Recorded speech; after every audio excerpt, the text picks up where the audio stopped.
Easy പോയിന്റിലേക്ക് ഏവർക്കും സ്വാഗതം. +1 sociology chapter 4 revision, focus area പ്രകാരമുള്ള revision.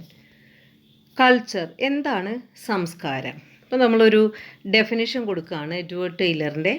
Culture is that complex whole which includes knowledge, belief, art, morals, law, customs and any other capabilities and habits acquired by man as a member of society. അതായത് സമൂഹത്തിൻ്റെ ഒരു അംഗമെന്ന നിലയിൽ മനുഷ്യൻ നേടിയെടുത്തിട്ടുള്ള അറിവുകൾ, വിശ്വാസങ്ങൾ, കല, നിയമങ്ങൾ, ആചാരങ്ങൾ, കഴിവുകൾ, ശീലങ്ങൾ എന്നിവയുടെ ആകെത്തുകയാണ് സംസ്കാരം. ഇനി ഡയമെൻഷൻസ്, വിവിധ മാനങ്ങൾ, അതായത് സംസ്കാരത്തിൻ്റെ വിവിധ മാനങ്ങൾ എന്ത്? അത് വളരെ ഇമ്പോർട്ടൻ്റ് ആയൊരു ടോപ്പിക്കാണ്. ഇപ്പോൾ ഏകദേശം 3 ഡയമെൻഷൻസ് ആണ് കൾച്ചറിനുള്ളത്. അത് ഒന്ന് കൊഗ്നേറ്റീവ്, 2 നോമേറ്റീവ്, 3 മെറ്റീരിയൽ. ഇപ്പോൾ മലയാളത്തിലാണെങ്കിൽ ജ്ഞാനാത്മകം, നൈതികം, ബൗദ്ധികം. ഇനി എന്താണ് കൊഗ്നേറ്റീവ് കൾച്ചർ? അത് ജ്ഞാനാത്മകം.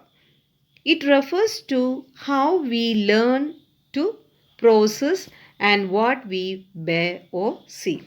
നമ്മൾ കാണുന്നതും കേൾക്കുന്നതുമായ കാര്യങ്ങളെക്കുറിച്ച് നമുക്കൊരു അവബോധം ഉണ്ടാകുന്നതിനെയാണ് ജ്ഞാനാത്മകം എന്ന് പറയുന്നത്. അതിനൊരു ഉദാഹരണം, നമ്മളൊരു സെൽഫോൺ റിങ് ഇട്ടിരിക്കുകയാണ്. അപ്പോൾ അതടിക്കുമ്പോൾ അത് എൻ്റെയാണ് ഫോൺ അടിക്കുന്നത് എന്ന് മനസ്സിലാക്കുന്നത്. Identify the ring of our cell phone. Cognition refers to understanding how we make sense of all the information coming to us from our environment. അതായത് ജ്ഞാനാത്മകം എന്ന് പറയുമ്പോൾ നമ്മുടെ ചുറ്റുപാടുകളിൽ നിന്ന് നമുക്ക് ലഭിക്കുന്ന വിവരങ്ങൾ അത് നമ്മൾ മനസ്സിലാക്കിയെടുക്കുന്നു. അതെന്താണ്? ഇപ്പോൾ ഒരു പള്ളിമണി അടിക്കുന്നു, അപ്പോൾ വൈകുന്നേരത്തെ കുരിശുമണിയാണത് എന്ന് മനസ്സിലാക്കുന്നു. ഇനി മരണമണി അടിക്കുമ്പോഴും അത് ആരോ മരിച്ചിട്ടാണ് അടിക്കുന്നത്. ഇതൊക്കെ നമ്മൾ മനസ്സിലാക്കിയെടുക്കുന്നതാണ് നമ്മുടെ ചുറ്റുപാടിൽ നിന്ന്. അതുപോലെ തന്നെ മറ്റ് നട തുറക്കുമ്പോൾ ക്ഷേത്രത്തിൽ മണിയടിക്കുന്നത് കേൾക്കുമ്പോൾ, അല്ലെങ്കിൽ വേറെ എന്തെങ്കിലും കാര്യമായിട്ട് ഒരു അനൗൺസ്മെൻറ്റ് വരുമ്പോഴും നമ്മളത് എന്തിൻ്റെ അനൗൺസ്മെൻ്റ് ആണ് എന്ന് മനസ്സിലാക്കുന്നത്. ഇതെല്ലാം തന്നെ ജ്ഞാനാത്മകമാണ്. ഇപ്പോൾ cognitive dimensions of culture refers to ideas which include beliefs, knowledge, myth, superstition etcetera of a society. അപ്പോൾ നമുക്ക് അങ്ങനെ കിട്ടുന്ന അറിവുകളെന്ന് പറഞ്ഞാൽ അത് നമ്മുടെ വിശ്വാസത്തിൻ്റെ അനുസരിച്ചും അന്ധവിശ്വാസങ്ങളനുസരിച്ചും അറിവുകളനുസരിച്ചും എല്ലാം ഉണ്ടായിരിക്കും. അതായത് നമ്മുടെ പഴയ ഐതിഹ്യങ്ങൾ, കഥകളെല്ലാം ഓർമ്മയിൽ സൂക്ഷിക്കുകയും, അപ്പോൾ ഈ അറിവെല്ലാം, ജ്ഞാനാത്മക അറിവുകളെല്ലാം നാം വാമൊഴിയിലൂടെ മറ്റുള്ളവർക്ക് പറഞ്ഞു കൊടുക്കുകയും ചെയ്യുന്നു. അപ്പോൾ അതെന്താണെന്ന് ചോദിക്കുമ്പോൾ അതിനെക്കുറിച്ച് നമുക്ക് വിശദീകരിച്ചു കൊടുക്കുന്നു. ആ അറിവ് മറ്റുള്ള ഒരാളിലേക്ക് കൊടുക്കുന്നു. അത് ജ്ഞാനാത്മകമാണ്. In literate society ideas are transacted in books. ഇപ്പോൾ നിരക്ഷരരായ സമൂഹത്തിൽ, എഴുത്തും വായനയും ഇല്ലാതിരുന്ന പ്രാകൃത സമൂഹത്തിൽ അത് വാമൊഴിയിലൂടെ മറ്റുള്ളവർക്ക് വിവരങ്ങൾ, ജ്ഞാനാത്മക വിവരങ്ങൾ, സംസ്കാരം പകർന്നു കൊടുക്കുമെങ്കിൽ ഇന്നത്തെ ലിറ്ററേറ്റ് സൊസൈറ്റി, സാക്ഷര സമൂഹങ്ങളിൽ അത് ബുക്കുകളായിട്ടും ലൈബ്രറിയിൽ അത് ഡോക്യുമെൻറ്റ്സ് ആയിട്ട് സൂക്ഷിച്ചു വെക്കും. ഇപ്പോൾ societies legend or lore is committed to memory and transmitted orally.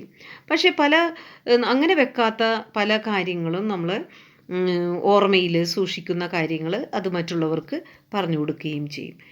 There are specialist practitioners or oral tradition who are trained to remember and narrate during rituals or festive occasions. ഇനി പല കാര്യങ്ങളും പഴയ ആളുകളെ കൊണ്ട് നമ്മൾ വാമൊഴി പാരമ്പര്യത്തിൽ പ്രത്യേക പരിശീലനം സിദ്ധിച്ചവരൊക്കെ ഉണ്ട്. അവർ ആഘോഷവേളകളിലും അനുഷ്ഠാന സമയത്തും കാര്യങ്ങളൊക്കെ ഓർമ്മിച്ചെടുത്ത് വിവരിക്കുകയും ചെയ്യുന്നു. In the book Orality and Literacy, Walter Ong cites a 1971 study that states that only 78 of the approximately 3,000 existing languages possess literature. ഇപ്പോൾ ഓറാലിറ്റി ആൻഡ് ലിറ്ററേച്ചർ എന്ന ഗ്രന്ഥത്തിൽ വോൾട്ടർ ഓങ് 1971 അദ്ദേഹം അത് പ്രസിദ്ധീകരിച്ചത്. 3000-ഓളം വരുന്ന ഭാഷയിൽ 78 എണ്ണത്തിന് മാത്രമേ സ്വന്തമായി ലിറ്ററേച്ചർ എഴുതിയിട്ടുള്ളൂ എന്ന് അദ്ദേഹത്തിൻ്റെ ഗ്രന്ഥത്തിൽ പറയുന്നു. In the contemporary world, ideas are also reflected in audio visual media. ഇപ്പം നമുക്കറിയാം, ഇന്ന് നമ്മുടെ ഈ ലോകത്ത് നമുക്ക് ആഡ്, പരസ്യങ്ങൾ, ഫിലിം എന്നിവയിലൂടെ നമ്മൾ ഈ ജ്ഞാനാത്മക അറിവുകൾ പകർന്നു കൊടുക്കുകയാണ്. അപ്പം വിവരങ്ങൾ, നോളജാണ് ജ്ഞാനാത്മക സംസ്കാരത്തിൽ ഉൾപ്പെടുന്നത്. ഇനി രണ്ടാമത്തേത് നോമേറ്റീവ് കൾച്ചർ. നോമേറ്റീവ് എന്ന് പറഞ്ഞാൽ പെരുമാറ്റച്ചട്ടങ്ങൾ, നിയമങ്ങൾ, ഇതാണ് നോമേറ്റീവ് കൾച്ചറിൽ ഉൾപ്പെടുന്നത്. അതായത് എങ്ങനെയാണ് നമ്മൾ പെരുമാറേണ്ടത്. അപ്പോൾ ഓരോ കാലഘട്ടത്തിലും പ്രത്യേക ചട്ടങ്ങളും നിയമങ്ങളും ഉണ്ടായിരിക്കും. അടുത്ത കാലഘട്ടം വരുമ്പോൾ ചിലതെല്ലാം പരിഷ്കരിക്കും, ചിലതെല്ലാം അതേപോലെ നിർത്തും. അപ്പോൾ it refers to the rules of behaviour. അപ്പോൾ നോമേറ്റീവ് കൾച്ചറിലെ ആളുകൾ പിന്തുടരുന്ന നിയമങ്ങളും ചട്ടങ്ങളുമാണ്, ആ സംസ്കാരമാണ് ഇത്. അതിൽ പ്രത്യേകിച്ച് ഇവിടെ പറയുന്നത് നോട്ട് ഓപ്പണിങ് അതേഴ്സ് ലെറ്റർ. നമ്മളൊരു മാനേഴ്സായിട്ട് പറയുന്ന പെരുമാറ്റച്ചട്ടം എന്ന് പറയുമ്പോൾ മറ്റുള്ളവരുടെ പേരിൽ വരുന്ന കത്തുകൾ തുറക്കാതിരിക്കുക. നമ്മുടെ പേരിൽ വരുന്ന, അഡ്രസ്സിൽ വരുന്ന കത്തുകൾ മാത്രമേ നമ്മൾ തുറക്കാൻ പാടുള്ളൂ. മറ്റുള്ളവരുടെ ആണെങ്കിൽ, അത് ആരുടെ ആണെങ്കിലും അത് അവർക്ക് തുറക്കാതെ കൊടുക്കുക എന്നുള്ളതൊരു normative ചട്ടമാണ്. Normative aspect consists of folkways, mores, customs, conventions and laws. അപ്പോൾ ഇവിടെ നമ്മൾ നോമേറ്റീവ് ആസ്പെക്റ്റ് ഓഫ് കൾച്ചർ എന്ന് പറഞ്ഞാൽ നാട്ടു നടപ്പുകൾ, നാട്ടുരീതികൾ, ആചാരങ്ങൾ, കീഴ്വഴക്കങ്ങൾ, നിയമങ്ങൾ, ഇതെല്ലാം നോമേറ്റീവ് കൾച്ചറിൽ ഉൾപ്പെടുന്നു. Norms are implicit rules and laws are explicit rules. അതായത് വഴക്കങ്ങൾ എന്ന് പറഞ്ഞാൽ അന്തർലീനമായ ചട്ടങ്ങളാണ്, എന്നാൽ നിയമങ്ങളാണെങ്കിൽ വ്യക്തമായ ചട്ടമാണ്. ഇംപ്ലിസിറ്റ് റൂൾ എന്ന് പറഞ്ഞു കഴിഞ്ഞാൽ അത് നമ്മൾ പൊതുവെ നമ്മുടെ കുടുംബത്തിലൊക്കെ പിന്തുടരുന്ന ഒന്നാണ്. റൂൾസ് എക്സ്പ്ലിസിറ്റ് എന്ന് പറഞ്ഞാൽ ലോ ആണ്, അത് റിട്ടൺ ആണ്, നിയമത്തിൻ്റെ ഓരോ നിയമവശങ്ങളൊക്കെ ഉണ്ട്, അതനുസരിച്ചാണ് അതിൻ്റെ ശിക്ഷകളൊക്കെ ലഭിക്കുന്നത്. ഇനി നിയമം എന്താണ്, ലോ എന്താണ്? ലോ എന്ന് പറഞ്ഞാൽ ഒരു ഫോർമൽ സാങ്ഷനാണ്, defined by the government as a rule or principle that it citizens must follow. അപ്പോൾ ഗവൺമെൻറ്റിനാൽ നിർവചിക്കപ്പെട്ട ഒരു ഔപചാരിക ഉത്തരവാണ് നിയമം. ആ നിയമം ലംഘിക്കാനേ പാടില്ല. അത് ലംഘിച്ചിട്ടുണ്ടെങ്കിൽ അതിന് ശിക്ഷ ലഭിക്കും. In your home children are not allowed to stay outdoors after sundown. സൺസെറ്റിന് ശേഷം കുട്ടികൾ പുറത്തു പോകാനൊന്നും നമ്മുടെ കുടുംബങ്ങളിൽ അനുവദിക്കാറില്ല. അതിന് നമ്മളൊരു കീഴ്വഴക്കം അല്ലെങ്കിൽ കുടുംബത്തിലെ ഒരു ചട്ടം എന്നാണ് പറയുന്നത്, ഒരു വഴക്കം എന്നാണ് നമ്മൾ പറയുന്നത്. അതൊരു നിയമമല്ല. അപ്പോൾ പുറത്ത് അത് ലോയേ അല്ല. കുട്ടികൾക്ക് പുറത്തു പോകാം, അതിലൊന്നും ഒരു കുഴപ്പമില്ല. പക്ഷേ നമ്മുടെ കുടുംബത്തിൽ അതിന് ശിക്ഷ കൊടുക്കും, വൈകി വന്നാലൊക്കെ അതൊരു വഴക്കമാണ്. It is specified to your family, not applicable to all family. അപ്പോൾ മറ്റ് ചിലരുടെ വീട്ടിലൊക്കെ കുട്ടികൾ സന്ധ്യക്കൊക്കെ പുറത്ത് പോയാലും ഒരു 7 മണിക്ക് ശേഷം പുറത്തു പോയി തിരിച്ച് ഫ്രണ്ട്സിനെ കൂടെയൊക്കെ തിരിച്ചു വന്നാലും ഒക്കെ ഒന്നും വലിയ കുഴപ്പമൊന്നും ഉണ്ടാവില്ല. ചില വീടുകളിൽ അത് സ്ട്രിക്റ്റ് ആണ്. അപ്പോൾ അതുകൊണ്ട് ഈ വഴക്കം എന്ന് പറയുന്നത്, നോംസ് എന്ന് പറഞ്ഞാൽ ഓരോ കുടുംബത്തിലും വ്യത്യസ്തമാണ്. എന്നാൽ ലോ അങ്ങനെയല്ല. ലോ എല്ലാവർക്കും, എല്ലാ പൗരന്മാർക്കും ഒരേപോലെ ബാധകമാണ്. However, if you are caught stealing a gold necklace from someone else's home, you have violated the universally accepted law. ഇപ്പോൾ ഒരു ലോ എന്നുള്ളത്, നിയമം നമ്മൾ ലംഘിക്കുന്നു എന്ന് പറഞ്ഞാൽ, നമ്മളിപ്പോൾ ആരെങ്കിലുടെയും ഒരു ഗോൾഡ് നെക്ലസ് ആരുടെയെങ്കിലും വീട്ടിൽ കയറി മോഷ്ടിച്ചിട്ടുണ്ടെങ്കിൽ അത് നിയമമാണ്. അതിന് അവിടെ ശിക്ഷ ലഭിക്കുന്നതാണ്. ജയിലിലടക്കുകയോ അല്ലെങ്കിൽ മറ്റേതെങ്കിലും രീതിയിലുള്ള ശിക്ഷ ലഭിക്കുന്നതാണ്. എന്നാൽ കൊഗ്നേറ്റീവ് ആൻഡ് നോമേറ്റീവ് കൾച്ചർ. അപ്പോൾ ഇവിടെ രണ്ടും നമ്മൾ പറഞ്ഞു. ഒന്ന് കൊഗ്നേറ്റീവ്, ജ്ഞാനാത്മകം, 2 ചട്ടം, നോമേറ്റീവ്. ഇത് രണ്ടും നോൺ മെറ്റീരിയൽ കൾച്ചർ എന്ന ഭാഗത്ത് പെടുന്നു. അതായത് നൈതിക തലങ്ങളും ജ്ഞാനാത്മക തലങ്ങളും ഭൗതികേതര സംസ്കാരത്തിൽ പെടുന്നു. മെറ്റീരിയൽ അല്ല അത് നമുക്ക് നിയമം എന്ന് പറഞ്ഞാൽ അത് ഭൗതിക വസ്തു ഒന്നുമല്ല, അതിങ്ങനെ ഒരാശയമാണ്. അതുപോലെ തന്നെ അറിവെന്ന് പറഞ്ഞാലും നമുക്ക് കാണിച്ചു കൊടുക്കാൻ പറ്റുന്നതല്ല, അതും ഒരാശയമാണ്. അപ്പോൾ ഇതാണ് ഭൗതികേതര സംസ്കാരത്തിൽ പെടുന്നതാണ് നോമേറ്റീവ് ആൻഡ് കോഗ്നേറ്റീവ് കൾച്ചർ. ഇനി ഇതിൽ നമുക്ക് കുറച്ച് കാര്യങ്ങൾ ഇതിൽ പറയുന്നുണ്ട്. ഇത്രയും പറഞ്ഞാൽ മതി. എങ്കിലും ഈ പറയുന്ന കാര്യങ്ങളിൽ ഫോക്ക് വേസ് ഒക്കെ നമ്മളൊന്നും കൂടി എന്താണ് എന്നൊരു സെൻറ്റൻസിൽ ഞാൻ തരികയാണ്. വല്ല ഫിൽ ഇൻ ദ ബ്ലാങ്ക്സിൽ വന്നാലോ എന്ന് ഓർത്തിട്ട്. അപ്പോൾ ഫോക്ക് വേസ് എന്ന് പറഞ്ഞാൽ എന്താണ്? It refers to traditional customary way of thinking, feeling and behaving. പരമ്പരാഗത കാലങ്ങളായിട്ട് നമ്മൾ പിന്തുടർന്നു വരുന്ന ചില പെരുമാറ്റ നിയമങ്ങളാണത്. അത് ശിക്ഷാർഹമൊന്നുമല്ല. അത് ലംഘിക്കുകയാണെങ്കിൽ ആളുകൾ അതൊരു അതൃപ്തി അവർക്ക് തോന്നുന്നു മാത്രം. അതായത് മുതിർന്നവരെ കാണുമ്പോൾ നമസ്കരിക്കുക, അവരോട് നമ്മൾ ഇപ്പോൾ ഒരു നമസ്കാരം പറയുക, അല്ലെങ്കിൽ തൊട്ട് തൊഴുക, അങ്ങനെയുള്ള രീതികളൊക്കെ ഉണ്ട്. അതില്ലാന്നുണ്ടെങ്കിലും കുഴപ്പമൊന്നുമില്ല, അത് ശിക്ഷാർഹമൊന്നുമല്ല, എങ്കിലും മറ്റുള്ളവരുടെ അനിഷ്ടത്തിന് ഇടയാകും. ഇനി മോൾസ് എന്ന് പറഞ്ഞാൽ കുറച്ചും കൂടി നിർബന്ധിത നാട്ടുനടപ്പാണ്. അതായത് mores are higher order norms link to the core values of group. ഇപ്പോൾ ഒരു ഗ്രൂപ്പിൻ്റെ നിയമങ്ങൾ ലംഘിക്കുക എന്നുള്ളതാണത്. They are considered vital for the group and are expressed as must and must not behaviour. അപ്പോൾ ചെയ്തിരിക്കേണ്ട പെരുമാറ്റമുണ്ട്, ചെയ്യാൻ പാടില്ലാത്ത പെരുമാറ്റമുണ്ട്. They are more strictly enforced and compared to folkways. ഫോക്ക് വേസിനെ വെച്ച് നോക്കുകയാണെങ്കിൽ നാട്ടുനടപ്പ് എന്ന് പറയുന്നത്, മോൾസ് എന്ന് പറഞ്ഞാൽ നിർബന്ധിത നാട്ടുനടപ്പാണ്. അതിൻ്റെ വയലേഷൻ എന്ന് പറഞ്ഞാൽ കുറച്ചും കൂടി സ്ട്രിക്റ്റ് ആയിട്ട് എടുക്കും, ലൈറ്റായിട്ട് എടുക്കില്ല. അപ്പോൾ അതിനൊരു എക്സാമ്പിൾ കൊടുത്തിരിക്കുന്നത് മോസിനെ, behaving in a decent manner when you go out, not eating non veg when visiting religious place. അതായത് നമ്മളിപ്പോൾ മാന്യതയില്ലാതെ പെരുമാറുന്നത് അത് ശിക്ഷാർഹമാണ്. അതുപോലെ തന്നെ നമ്മൾ റിലീജിയസ് പ്ലേസിലൊക്കെ നോൺ വെജ് കൊണ്ടുപോവുക, അത് കഴിച്ചിട്ട് പോവുക എന്നൊക്കെ പറയുന്നത്, അങ്ങനെയുള്ള മാനദണ്ഡങ്ങൾ പാലിക്കാതിരിക്കുന്നതൊക്കെ ശിക്ഷാർഹമാണ്. ഇനി എന്താണ് സോഷ്യൽ വാല്യൂസ്? സോഷ്യൽ വാല്യൂസ് എന്ന് പറഞ്ഞാൽ they are the standards that define what is good. നമ്മൾ സമൂഹത്തിൽ എന്താണ് നല്ലത്, അതാണ് സോഷ്യൽ വാല്യൂ. എന്താണ് ഡിസൈറബിൾ, എല്ലാവരും അംഗീകരിക്കുന്ന ചില കാര്യങ്ങളാണ് മൂല്യങ്ങൾ എന്ന് പറയുന്നത്. അതിൻ്റെ ലംഘനം എന്ന് പറയുന്നത് ശിക്ഷാർഹവുമാണ്. ഇനി അപ്പോൾ ഇതൊക്കെയാണ് ഒരു നോൺ മെറ്റീരിയൽ കൾച്ചർ, അല്ലെങ്കിൽ നമ്മൾ അതിൽ ഫോക്ക് വേസ് ഒക്കെ ഉള്ളത്. ഇനി മൂന്നാമത്തെ aspect of culture material aspect. Material എന്ന് പറഞ്ഞാൽ ഭൗതിക വസ്തുക്കൾ, നമുക്ക് കാണാനും തൊടാനും ഉപയോഗിക്കാനും ഒക്കെ പറ്റുന്ന വസ്തുക്കൾ, കൈമാറ്റം ചെയ്യാൻ പറ്റുന്ന വസ്തുക്കൾ. It refers to the tangible. Tangible എന്ന് പറഞ്ഞാൽ മറ്റൊരാൾക്ക് കൊടുക്കാൻ സാധിക്കും, അത് നമ്മുടെ സ്വത്തുക്കളാകാം, എന്തോ ആകാം. കോൺക്രീറ്റ് പ്രൊഡക്റ്റാണ് that members of society possess and make use of. ആളുകൾ കൈവശം വെച്ച് ഉപയോഗിക്കുക, അത് മറ്റുള്ളവർക്ക് കൊടുക്കാനും സാധിക്കും. ഉദാഹരണം മെഷീൻസ്, ബിൽഡിംഗ്, ജ്വല്ലറി, അതുപോലെ മോഡ്സ് ഓഫ് ട്രാൻസ്പോർട്ടേഷൻ, നമ്മുടെ വാഹനങ്ങൾ, ടെക്നോളജിക്കൽ ഗാഡ്ജറ്റ്, നമ്മളുടെ സാങ്കേതിക ഉപകരണങ്ങൾ, ഇതൊക്കെയാണ് മെറ്റീരിയൽ കൾച്ചർ വസ്തുക്കൾക്ക് ഉദാഹരണം. It comprises the man-made objects such as tools, implements, furniture, automobiles. ഇതിലൊക്കെ ഉൾപ്പെടുന്നത് ഇതൊക്കെയാണ്. Urban ഏരിയയിലെ the wide spread use of mobile phones, music system, cars and bus. അപ്പോൾ ചില സ്ഥലങ്ങളിൽ നമ്മൾ ഇത്രയും മോഡേൺ അല്ലാത്ത സ്ഥലങ്ങളിലൊക്കെയും നമ്മൾ ഉപയോഗിക്കുന്ന സാങ്കേതിക വിദ്യ ഉണ്ട്. ഇനി അർബൻ ഏരിയയിലും ഇതുപോലെ തന്നെ സാങ്കേതികത ഉണ്ട്.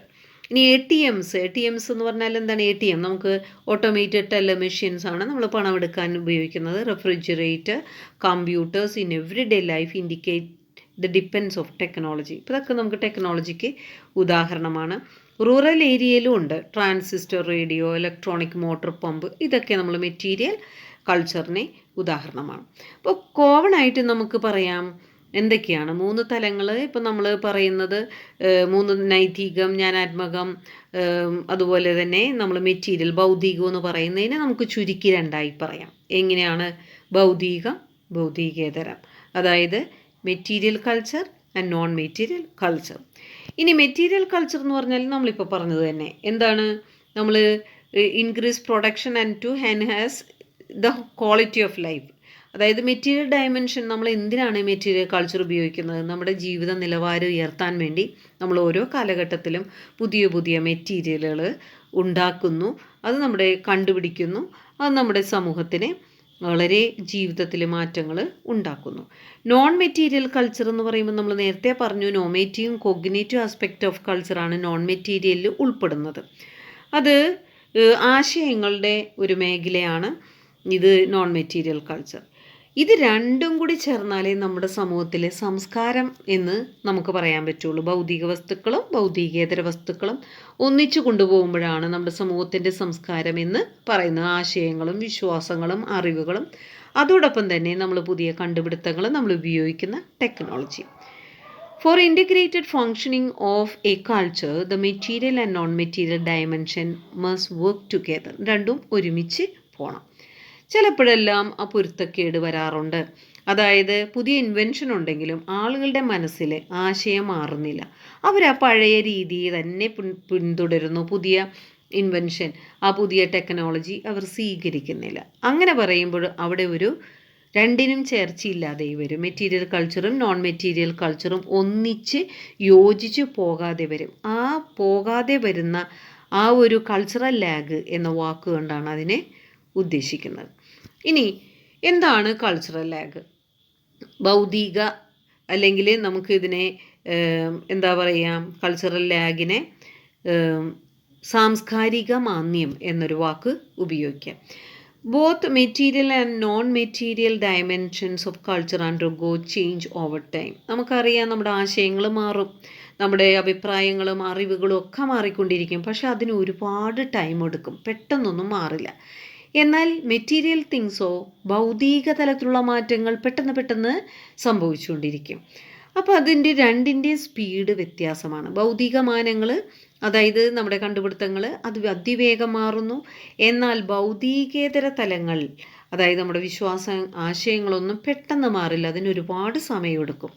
However, material or technological dimension change faster than non-material aspect. അപ്പോൾ technological changes, material aspect of culture വളരെ ഫാസ്റ്റായിട്ട് മാറിക്കൊണ്ടിരിക്കും.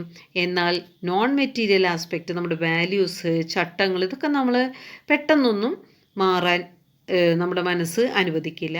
അപ്പോൾ അത് വളരെ സ്ലോ ആയിരിക്കും, കാലങ്ങളെടുക്കും ഒരു ചെറിയ മാറ്റം തന്നെ സംഭവിക്കാനായിട്ട്. This gives rise to cultural lag. ഇത് പെട്ടെന്ന് ഒരു കൾച്ചറൽ ലാഗ്, അതായത് സാംസ്കാരിക മാന്ദ്യത്തിലേക്ക് അല്ലെങ്കിൽ സാംസ്കാരിക മന്ദഗതിയിലേക്ക് വഴിതെളിക്കും. ഒരു situation whereby non-material dimensions are unable to match the advanced technology. അതായത് മെറ്റീരിയൽ ഡയമെൻഷനുമായി പൊരുത്തപ്പെടാതെ വരും. ഇപ്പോഴും സാധാരണ ഒരു സിമ്പിളായ ഒരു ഉദാഹരണം ഞാൻ പറയാം.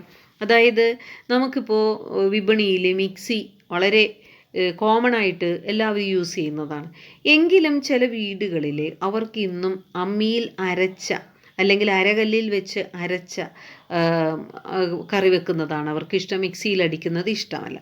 അതുപോലെ പല കാര്യങ്ങളിലും അവർ സാങ്കേതികത ഉപയോഗിക്കാൻ മടിക്കുന്നു പഴയ രീതിയിൽ. പ്രത്യേകിച്ച് ഇൻ്റർനെറ്റ് പോലുള്ള സാങ്കേതികത ഉണ്ടെങ്കിലും അതൊക്കെ ഉപയോഗിക്കരുത് എന്ന് വിചാരിക്കുന്ന ഒരു ഗ്രൂപ്പ് ആൾക്കാരുണ്ട്. This can be rise to a situation of cultural lag when the non material dimensions are unable to match the advanced technology.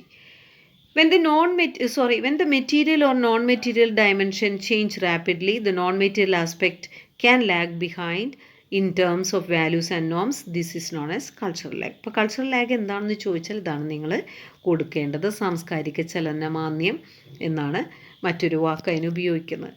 അതിന് നിങ്ങൾക്ക് ഉദാഹരണം, നിങ്ങൾക്ക് മിക്സിയുടെ കാര്യം വേണമെങ്കിൽ പറയാം, അല്ലെങ്കിൽ വേറെ എന്ത് വേണമെങ്കിലും നിങ്ങൾക്കത് പറയാം, അല്ലെങ്കിൽ ഇൻ്റർനെറ്റിൻ്റെ കാര്യം വേണമെങ്കിൽ പറയാം. When the internet became very popular, it led to resistance from many social group mentioning that it has corrupted the cultural values. അപ്പോൾ അവർ പറയുകയാണ് ഇൻ്റർനെറ്റ് സമൂഹത്തിൽ വ്യാപകമായി ഉപയോഗിക്കുന്നുണ്ട് എങ്കിലും ചില വിഭാഗങ്ങൾ ഇൻ്റർനെറ്റ് സമൂഹത്തെ ദുഷിപ്പിക്കുമെന്നും അത് ഉപയോഗിക്കുന്നില്ലെന്നും മാറി നിൽക്കുകയും അവർ ചെയ്യുന്നുണ്ട്. ഇനി അടുത്തത് ഇപ്പോൾ കൾച്ചറിൽ വരുന്ന ഒരു പ്രധാനപ്പെട്ട പോയിൻ്റാണ് എത്നോസെൻട്രിസം. എത്നോസെൻട്രിസം എന്നാൽ എന്ത്? വംശീയ കേന്ദ്രോത്മകത.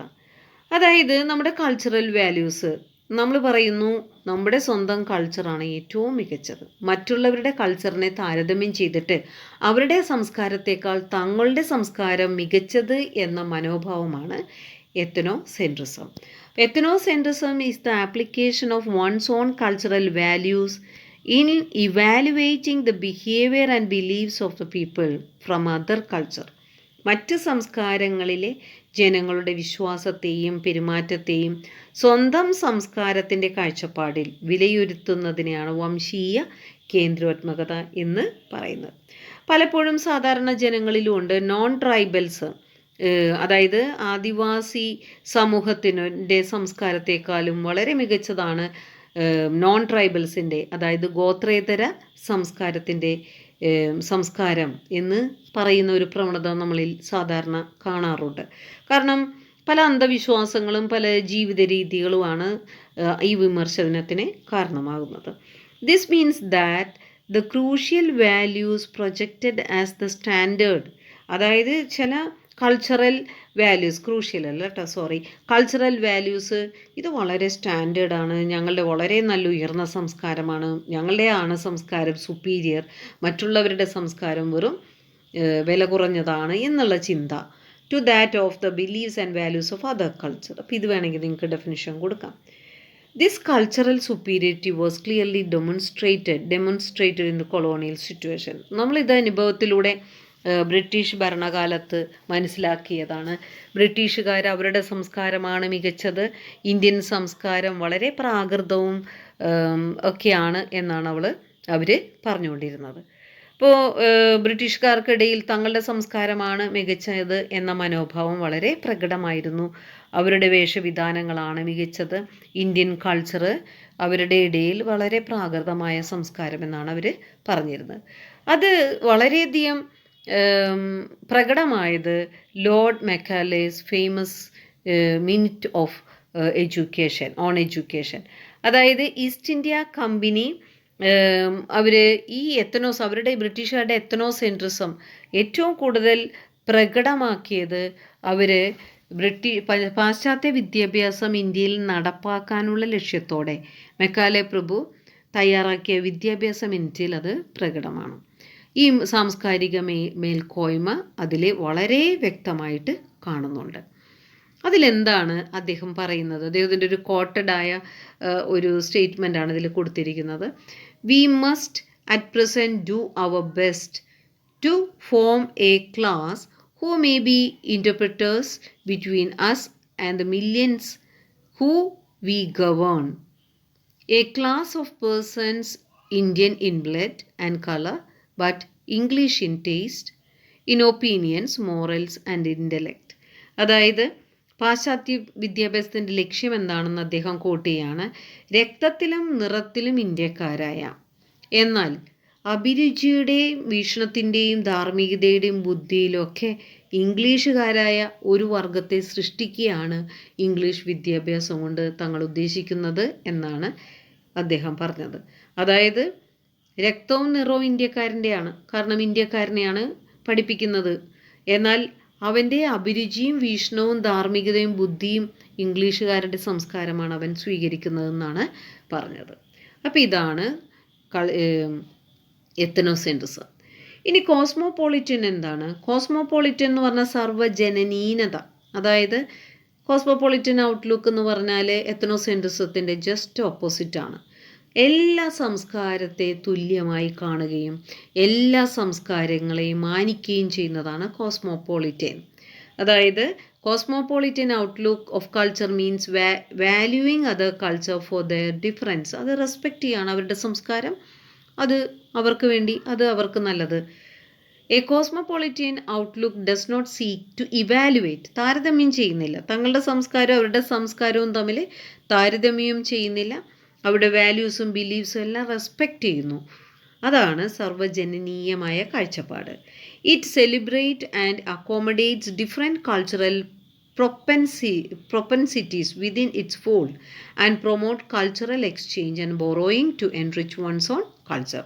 അത് എല്ലാ സംസ്കാരത്തെയും റെസ്പെക്റ്റ് ചെയ്യുകയും അവരുടെ സംസ്കാരത്തിൽ നിന്ന് ചില രീതികൾ, കൾച്ചറൽ എലമെൻറ്റ്സ് കടം വാങ്ങുകയും പരസ്പരം അങ്ങോട്ടും ഇങ്ങോട്ടും സംസ്കാരത്തെ മികച്ചതാക്കാനായിട്ട് പരിശ്രമിക്കുകയും ചെയ്യുന്നു. അതായത് വ്യത്യസ്ത സാംസ്കാരിക പ്രവണതകളെ ആദരിക്കുകയും അതിൽ നല്ലത് എന്ന് തോന്നുന്നതിനെ ഉൾക്കൊള്ളുകയും ചെയ്യുന്നതാണ് കോസ്മോപൊളിറ്റൻ.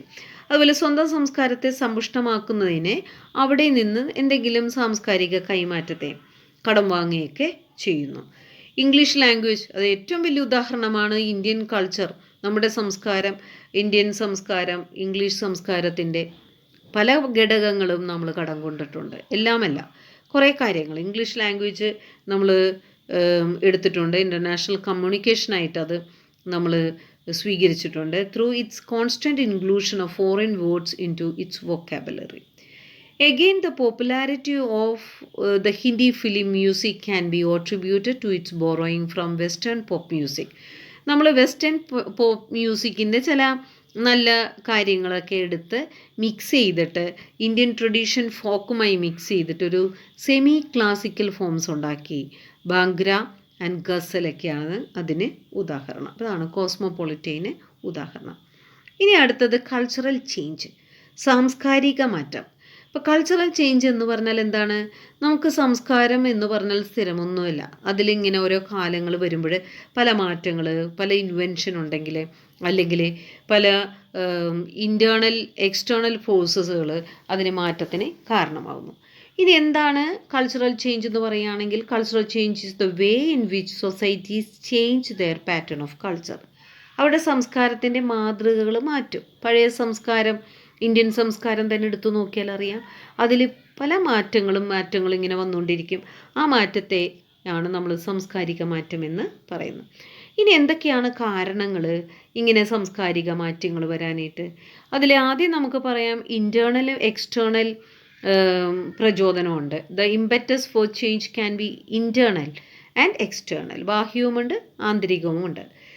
ഇനി ഇൻറ്റേർണൽ കോസ് എന്ന് പറഞ്ഞാൽ നമുക്കറിയാം, നമ്മൾ കൃഷിക്ക് പുതിയ രീതികൾ ഉപയോഗിക്കുന്നു, അഗ്രികൾച്ചറൽ പ്രൊഡക്ഷന് വേണ്ടി നമ്മൾ പുതിയ മാർഗങ്ങൾ ഉപയോഗിക്കുന്നു, നമ്മൾ പുതിയ ക്വാളിറ്റി ഓഫ് ലൈഫ് നമ്മുടെ സമൂഹത്തിൽ വരുന്നു. ഇതൊക്കെ നമ്മുടെ ഇൻറ്റേർണൽ കോസസ് തന്നെയാണ്. In regard to internal causes, for instance, new methods of farming or agriculture can boost agriculture production, which can transform the nature of food consumption and quality of life of an agrarian community. അപ്പോൾ കാർഷിക രീതികൾ മെച്ചപ്പെടുമ്പോൾ കാർഷിക ഉൽപ്പാദനം മെച്ചപ്പെടും. അങ്ങനെ കാർഷിക സമുദായത്തിൻ്റെ ജീവിത രീതിയും ഭക്ഷ്യോപയോഗവും ഒക്കെ ഇതിലൊക്കെ മാറ്റങ്ങൾ കൊണ്ടുവരും. അതൊരു കൾച്ചറൽ ചേഞ്ച് തന്നെയാണ്.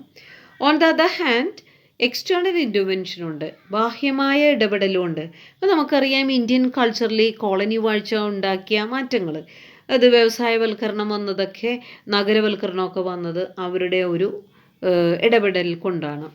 അപ്പോൾ in the form of conquest, അതായത് ഇനി മറ്റ് ആക്രമണത്തിലൂടെ ഏതെങ്കിലും, ഇപ്പോൾ ഇസ്ലാം, മുസ്ലിം കമ്മ്യൂണിറ്റി, നമ്മുടെ മുഗൾ ഭരണമൊക്കെ വന്നപ്പോഴും നമുക്കിവിടെ നമ്മുടെ സൊസൈറ്റിയിൽ ഒരുപാട് മാറ്റങ്ങൾ വന്നു.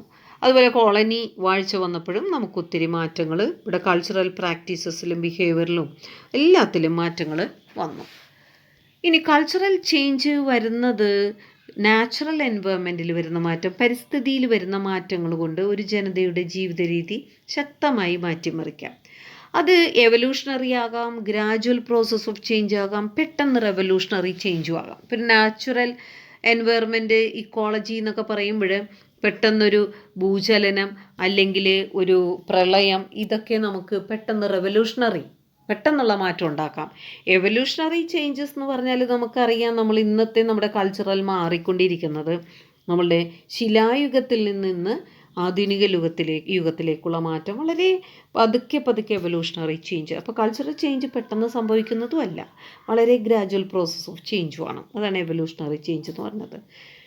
When A culture is transformed rapidly, പെട്ടെന്ന് നമ്മുടെ വാല്യൂസൊക്കെ അതുപോലെ എല്ലാം തന്നെ പെട്ടെന്ന് മാറുന്നു.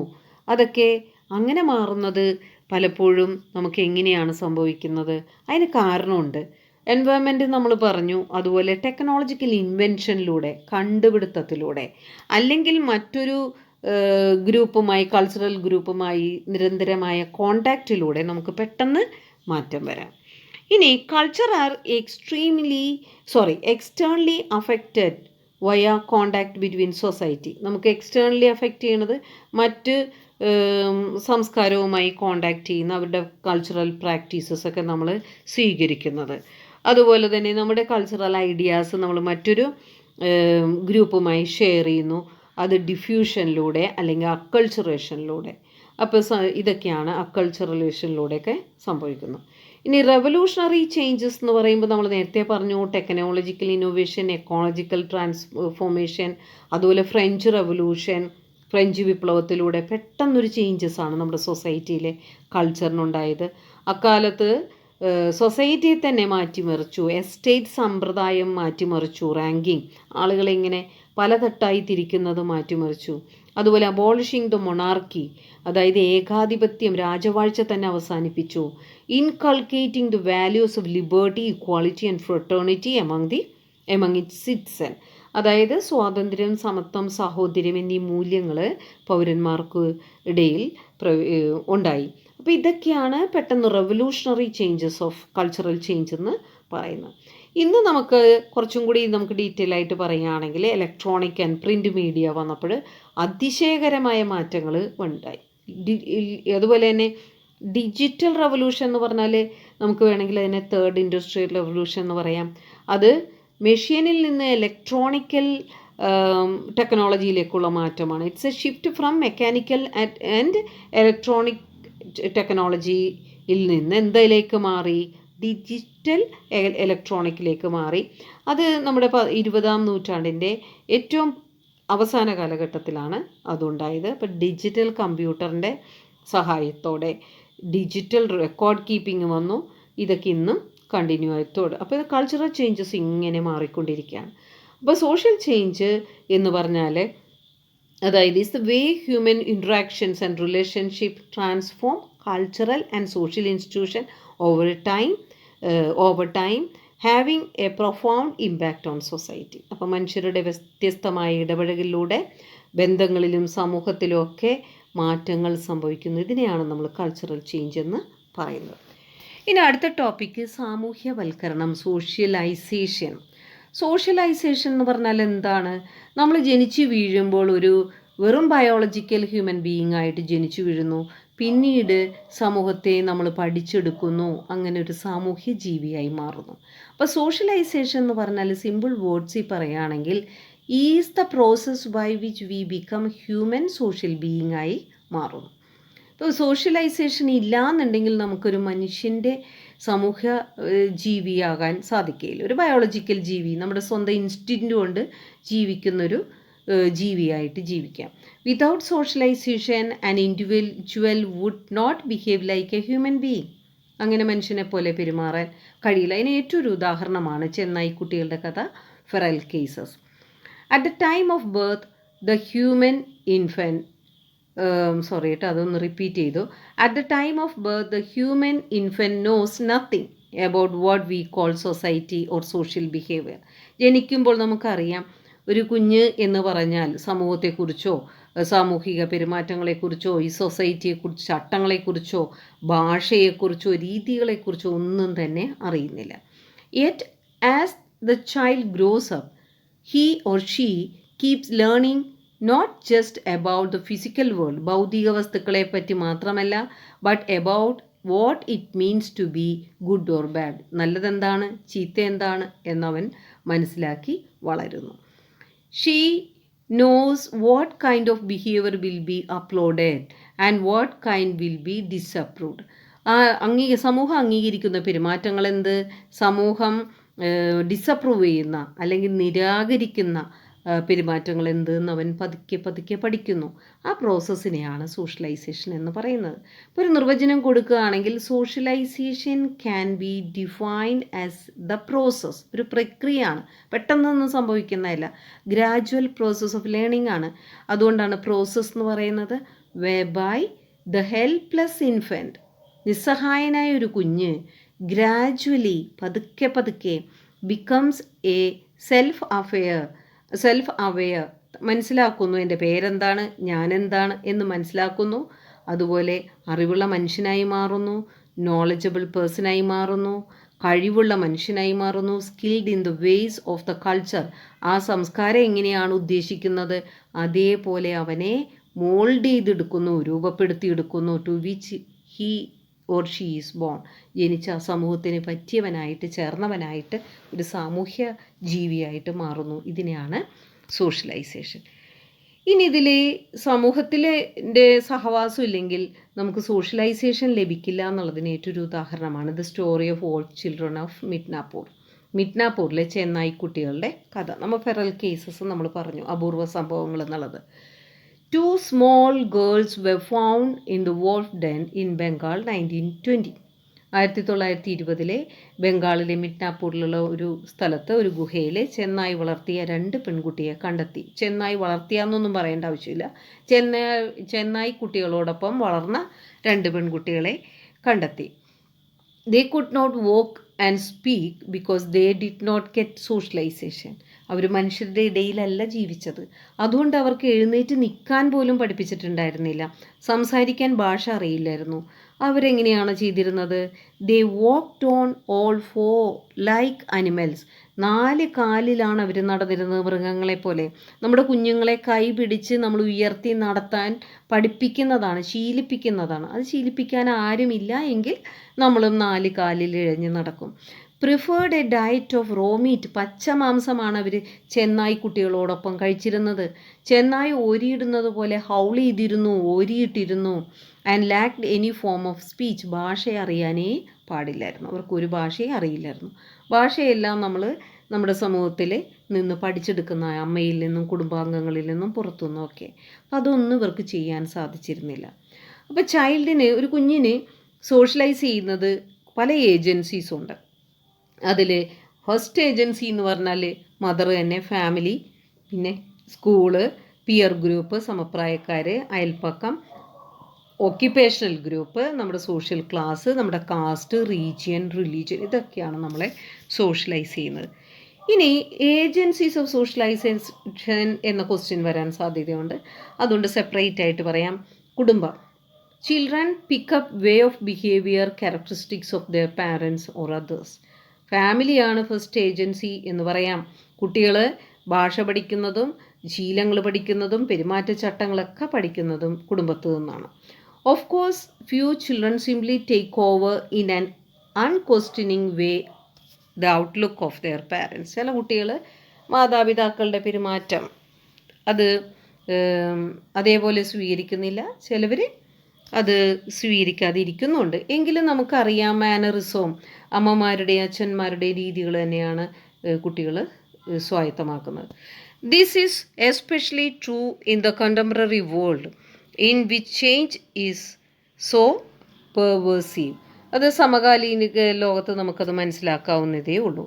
ഫാമിലിയാണ് നമുക്ക് ഏറ്റവും ഇമ്പോർട്ടൻറ്റ് ഏജൻസീസ് ഓഫ് സോഷ്യലൈസേഷൻ.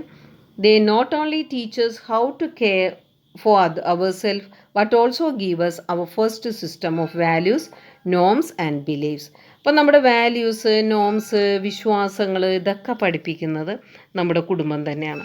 കുടുംബം കഴിഞ്ഞിട്ട് പിന്നീട് നമ്മുടെ ചങ്ങാതിക്കൂട്ടങ്ങളാണ്, നമ്മൾ കളിക്കാൻ പോകുന്ന നമ്മുടെ കുഞ്ഞു ഫ്രണ്ട്സുമാരെ. The friendship groups of children of similar age.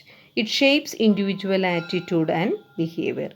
വ്യക്തികളുടെ മനോഭാവം, പെരുമാറ്റം ഇതൊക്കെ മോൾഡ് ചെയ്യുന്നതിൽ, രൂപപ്പെടുത്തുന്നതിൽ നമ്മുടെ സുഹൃത്തുക്കൾക്ക് വളരെയധികം പങ്കുണ്ട്. The term peer means equals and friendly relations established between young children do tend to be reasonably egalitarian. അതായത് നമുക്കിവിടെ ഒരു ഈക്വൽ മനോഭാവമാണ് നമ്മുടെ ഫ്രണ്ട്സിൻ്റെ ഇടയിൽ. അവിടെ ഒരു മേധാവിത്വമോ സബോർഡിനേഷനോ ഒന്നുമില്ല. അതുകൊണ്ട് തന്നെ അവിടെ ഒരു ഈക്വൽ ട്രീറ്റ്മെൻറ്റാണ് ഇവർക്ക് കിട്ടുന്നത്. പലപ്പോഴും കുട്ടികളുടെ ഇടയിൽ ഫോഴ്സ്ഫുൾ ഫിസിക്കലി സ്ട്രോങ് പിള്ളേർ അവരുടെ മറ്റുള്ള ഫിസിക്കലി സ്ട്രോങ് അല്ലാത്തവരെ ഡോമിനേറ്റ് ചെയ്യുന്നുണ്ട്. എങ്കിലും ഇവരുടെ ഇടയിൽ ഏറ്റവും കൂടുതൽ ഒരു ഈക്വൽ മനോഭാവവും സൗഹൃദവുമാണ് ഉള്ളത്. അപ്പോൾ peer group are very influential on childhood and adolescence social development. അപ്പോൾ ഈ പിയർ ഗ്രൂപ്പിന് ഏറ്റവും പ്രാധാന്യമുള്ള കാലഘട്ടം എന്ന് പറഞ്ഞാൽ കുട്ടിക്കാലത്തും അതുപോലെ കൗമാരപ്രായത്തിലുമാണ് ഏറ്റവും കൂടുതൽ ഇൻഫ്ലുവൻസ് ചെയ്യുന്നത് സോഷ്യലൈസേഷനിലെ നമ്മുടെ ചങ്ങാതിക്കൂട്ടം. With peer group influence being at its highest during adolescence. അതാണ് കൗമാര പ്രായത്തിലാണ് ഏറ്റവും കൂടുതൽ ഇൻഫ്ലുവൻസ്. കൂട്ടുകാർ പറയുന്നത് മാത്രമേ അവിടെ എല്ലാം സത്യമാണ് എന്ന് വിശ്വസിക്കുകയുള്ളൂ. Peer relationships often remain important throughout a person life. ചിലവർക്ക് അവരുടെ സൗഹൃദം അങ്ങ് മരണം വരെ കൊണ്ടുപോവുകയും ചെയ്യുന്നുണ്ട്. ഇനി മൂന്നാമത്തെ ഇമ്പോർട്ടൻ്റ് ഏജൻസി എന്ന് പറയുന്നത് സ്കൂൾ തന്നെയാണ്. സ്കൂളിലാണ് നമുക്ക് formal process of teaching, fixed syllabus ഉണ്ട്, പാഠ്യപദ്ധതി കരിക്കുലം ഓഫ് സബ്ജക്റ്റ് ഉണ്ട്. അപ്പോൾ അവിടെ നിന്ന് നമുക്ക് വളരെ സയൻറ്റിഫിക്കായ അറിവുകൾ ലഭിക്കുന്നു. അതുപോലെ തന്നെ alongside the formal curriculum നമുക്ക് പാഠ്യപദ്ധതി കൂടാതെ തന്നെ there is what some sociologist have called a hidden curriculum ഉണ്ട്. അതുപോലെ തന്നെ പാഠ്യേതര പദ്ധതിയും കൂടി അവിടെ പഠിപ്പിക്കുന്നുണ്ട്. അവിടെ ഷെയറിങ് പഠിപ്പിക്കുന്നുണ്ട്. അല്ലെങ്കിൽ പലപ്പോഴും ചില ഇന്നീക്വാളിറ്റി പോലും അവിടെ കുട്ടികളിൽ അടിച്ചേൽപ്പിക്കുന്നുണ്ട്. There is what some sociologist have called a hidden curriculum conditioning children's learning. അപ്പോൾ കുട്ടികളുടെ പഠനത്തെ രൂപപ്പെടുത്തുന്ന പാഠ്യപദ്ധതിയുണ്ട്, മറഞ്ഞിരിക്കുന്നൊരു മറ്റൊരു പാഠ്യപദ്ധതിയുണ്ട് എന്ന് സാമൂഹ്യശാസ്ത്രജ്ഞന്മാർ പറയുന്നു. അതിന് ഏറ്റവും ഉദാഹരണമായിട്ട് പറയുന്നത് there are schools in both India and south Africa. ഇന്ത്യയിലും സൗത്ത് ആഫ്രിക്കയിലും അവിടെ പെൺകുട്ടികൾക്ക് പ്രത്യേക ഒരു നീ പെൺകുട്ടിയാണ് അതുകൊണ്ട് ക്ലാസ് റൂമൊക്കെ അടിച്ചിട്ട് പോവുക. ബോയ്സിനോട് പറയും ആൺകുട്ടികൾക്ക് പോകാം, നിങ്ങൾ അടിക്കുകയൊന്നും വേണ്ട. അങ്ങനെ പറയുന്ന ഒരു രീതി, അവിടെ പെൺകുട്ടികൾ മുറിയെല്ലാം അടിച്ചു വൃത്തിയാക്കേണ്ടവരാണ് എന്ന് പ്രതീക്ഷിക്കപ്പെടുന്ന ഒരു രീതിയും കൂടി ഒരു ഹിഡൻ പാഠ്യപദ്ധതിയായിട്ട് ചെയ്യിപ്പിക്കുന്നുണ്ട്.